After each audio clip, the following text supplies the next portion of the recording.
Hi Aquarius, welcome in this is your reading. Tingnan natin kung ano yung mensahe sa'yo. Be open-minded po, hindi po halos lahat makaresonate. Kaya piliin nyo na lamang. And thank you nga po pala sa mga nag-subscribe, lalo na sa mga bumabalik. Give me the message for Aquarius. 1616, some willpower.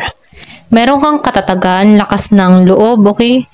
Kumbaga nakikitaan ko dito na ikaw yung tipo ng tao na may authority, okay?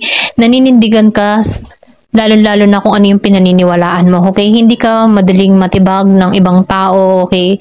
Kumbaga, meron kang sariling paniniwala na kung saan,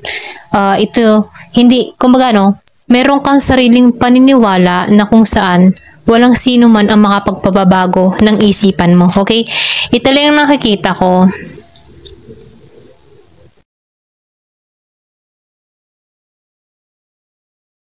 So, nakikita ko rin dito, yung lakas mo, okay, ay dahil nakikita ko dito, yung lakas mo or katatagan mo, nagmumula ito sa faith mo sa taas. Ito lang na-feel ko, So, nakikita ko rin dito, na andito yung determination mo, okay? Andito yung kakayahan mo na makuha yung gusto mo. Kasi once na meron kang sinet sa kaisipan mo, talagang andun yung pagpupursige mo para makamit mo ito. Ito lang nakikita ko. Kung madalas mo makita yung 1616, nakikita ko dito yung katatagan, okay? Meron dito kang kakayahan, lakas, na makuha yung mga bagay na gusto mo. Ito lang na-feel ko. So, meron ditong affirmation. I call on my strength and willpower to take the lead. I accept and listen to the support of the divine within me. Kumbaga, nakikitaan ko dito yung malakas mong faith sa taas, okay? Or sa malakas mong faith sa gabay mo, okay? Kumbaga, nagtitiwala ka sa spirit guide mo or pwede rin sabihin, naniniwala ka sa kakayahan mo, okay? Sinusunod mo dito yung inner voice, inner guidance mo, na kung saan ito yung naglilid sa'yo sa mga kabang na tinatahak mo, okay? Kumbaga, nakikitaan ko dito na binibigyan ka ng mensahe, or pwede ring babala, okay? Or pwede ring sabihin na binibigyan ka dito ng talino sa pagpapasya ng ginagawa mo, okay? Ito lang yung nakikita ko. So, sundin mo. Sinasabihan ka dito, i-accept mo at sundin mo yung suporta ng divine para sa'yo. Okay? So, tingnan natin dito kung ano pa yung mensahe. Give me the message. Ano pa yung mensahe sa'yo?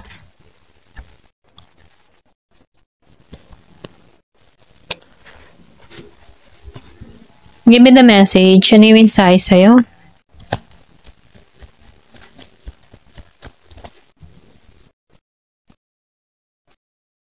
So, nakikitaan ko dito, confirmation, merong gumagabay sa'yo. Okay, para tahakin mo yung landas na gusto mo, okay? So, nafe-feel ko dito, kumbaga, lumabas dito yung willpower, May confident ka, hindi ka madaling maisahan, hindi ka madaling makontrol ng ibang tao. Kasi nakikitaan ko dito yung tibay ng kalooban mo, okay? So, nakikitaan ko rin dito yung balance na parating sa'yo.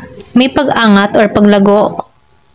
And then nakikitaan ko dito, sa bawat pagpapasya na ginagawa mo, alam mo sa sarili mo na tama yung ginagawa mo, okay? Ito lang nakikita ko. So, yung iba sa inyo, may bagong simula kang tatahakin dito, meron ka ng mga tinapos, or pwedeng sabihin na meron ka ng mga tinanggalan dito. Kumbaga, nilet go mo lahat ng mga pahirap sa'yo, okay? Or nilet go mo yung mga bad behavior, toxic na mga tao, or pwedeng sabihin, inalisan mo na dito yung mga hindi nakakatulong sa paglago mo, okay? So, nakikitaan ko rito na handa ka sa pagbabago. Kasi meron ka na ditong tinapos eh. Ito lang na-feel ko. Meron pinanganak nung 13, 7. So, nakikitaan ko rin dito, Yung iba sa inyo, meron ka ditong nakadiling na moody na tao or troublemaker, So, nafe-feel ko dito na itong troublemaker na to, kung na-encounter mo to, nakikitaan ko dito, hindi ka nito makontrol, okay? Kasi meron kang katatagan, meron kang lakas ng loob para makalaban to, okay? Pwede rin sabihin sa trabaho, Pwede rin sa relasyon, ano, yung iba sa inyo, meron ka ditong karelasyon na, alam mo yung tipo na hindi nagiging totoo sa kanyang nararamdaman. Pwedeng sinaktan ka nito, okay? Pero kahit nasaktan ka ng tao na to, nakikitaan ko dito na meron kang lakas na hindi habulin to. Ito lang yung nafe-feel ko, no? Kasi nakikitaan ko dito yung pagiging mong independent.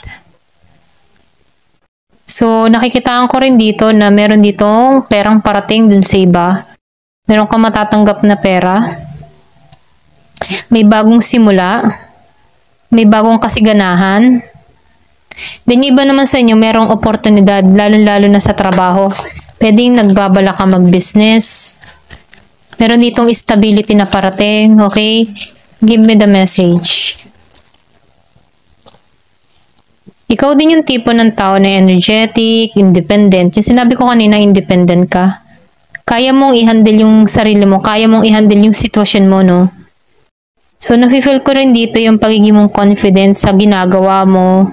Hindi ka takot mag-fail. Hindi ka takot na bumagsak, ano? Kumbaga, kahit nakaranas ka ng mga pagsubok na kinaharap, na nag-fail ka, bumagsak ka, bumabangon ka, humahanap ka ng positive. Okay? Tinatanggap mo itong mga pagkakamali na na-experience mo at humahanap ka ng pagbangon muli para sa sarili mo. Ito lang yung nakikita ko. Then yung iba naman sa inyo, nakikita ko dito na masayahin ka or pwede rin masarap kang kausap. Okay?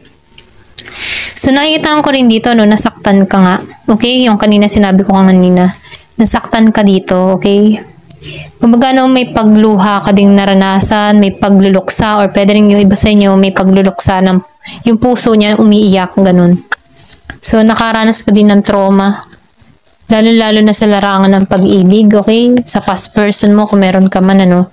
Or pwede rin nararanasan mo to. Yung iba sa inyo, heartbroken ngayon. So, meron ka ditong taong hindi naging tapat sa'yo, hindi naging patas, okay?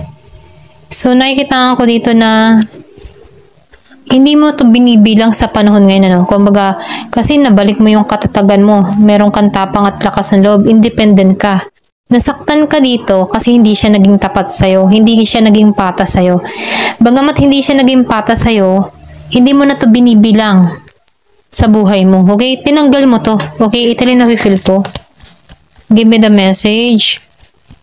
Ano pa yung mensahe?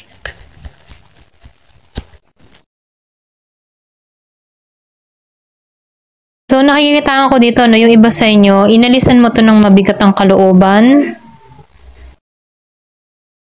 Pero ganun pa man, ano, kahit na inalisan mo to ng mabigat ang kalooban, mas naging magaan yung takbo ng buhay mo.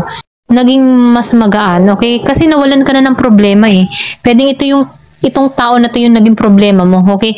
Meron ka ditong kadiling na Gemini, Aquarius, and Libra.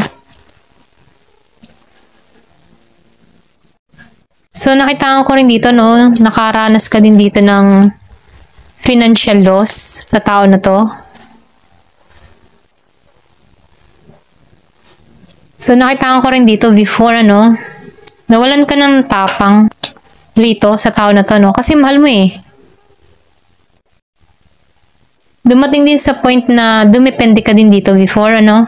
Or pwede rin sabihin na meron ka ditong tao na feeling empty ngayon, ano? Meron ka ditong tao na Taurus, yung iba sa inyo. Meron kang kadiling na Taurus. So, itong tao na ito, feeling empty. So, nakaranas to ng financial collapse. So, ito lang nakikita ko, meron ditong nakaranas ng financial collapse or nalugi kung may negosyo, okay? Yung iba sa inyo mayroong pagkalugi. Pwede rin pinirahan ka dito, yung iba sa inyo, no? Ito lang nafe-feel ko. Kasi meron trauma, nasaktan ka dito. So, nakaranas ka dito ng hindi to naging patas. Pwedeng pinirahan ka ng tao nito. Pero ganun pa man, ano, nakikitaan ko dito na nababalik mo yung sarili mo dito. Ito rin nafe-feel ko, magtatagumpay ka. Kasi binalik mo yung tapang mo eh. Pwedeng alaala na lang itong mga nangyari na to, no? Ito yung mga naganap sa'yo. May panluloko, merong kinuhaan ng pera. Pero ganun pa man, inalisan mo to ng may trauma or sama ng loob, ano. Pero bawat araw, nagiging magaan yung buhay mo, nagiging maayos yung buhay mo, nawawala yung mga alalahanin. And then, narito ka na ngayon, ano, sa The Emperor energy. Tagumpay. Ito lang nakikita ko, no, control mo ang lahat. Matagumpay ka rito. At masagana. Okay? Ito lang nakikita ko, no. Yung iba sa inyo nakaranas dito ng kabiguan, niloko, sinaktan, pero nabangon mong muli yung sarili mo. Nakikitaan ko dito na yung pinaghirapan mo, nagkakaroon na dito ng bunga at nakikita mo na, ano. Ito lang nakikita ko, meron ditong Year of the Rooster, Year of the Dog. Ayan. Ito lang nakikita ko noon.